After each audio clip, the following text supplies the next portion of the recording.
መንግስት ልዩ የሆነ ወታደራዊ ኦፕሬሽን እያደረኩ ነው ማለቱ ተሰማ። የመንግስት የጸጥታ ኃይሎች ከሰሞኑ በአማራ ክልል በሚንቀሳቀሱና ጽንፈኛ የፋኖ ታጣቂዎች አመራሮች ላይ ያተኮረ የተቀናጀ ልዩ ኦፕሬሽን ማካሄዳቸው ተሰምቷል።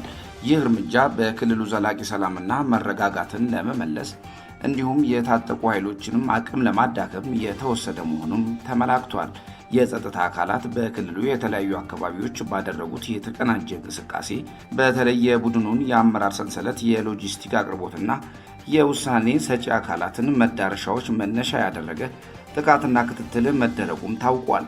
መንግስት የህዝቡን ሰላምና ደህንነት ለማረጋገጥ በክልሉ የህግ የበላይነትን ለማስከበርና የልማት ስራዎች ያለምንም እንቅፋት እንዲቀጥሉ ለማድረግ ይህንን መሰል የታለመ ስራ መስራት ማስፈለጉንም ገልጿል።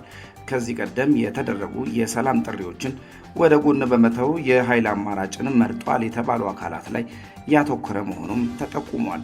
ከሰሞኑ የተወሰደውን ልዩ ኦፕሬሽን ተከትሎ በክልሉ በተወሰኑ ስፍራዎች ላይ ከፍተኛ የጸጥታ ጥበቃና ክትትል እየተደረገ ሲሆን የህዝቡ የዕለት ተዕለት እንቅስቃሴ ሳይጎዳ የህግ ማስከበር ስራውን በጥንቃቄ ለማጠናቀቅ ጥረት እየተደረገ መሆኑም ተሰምቷል።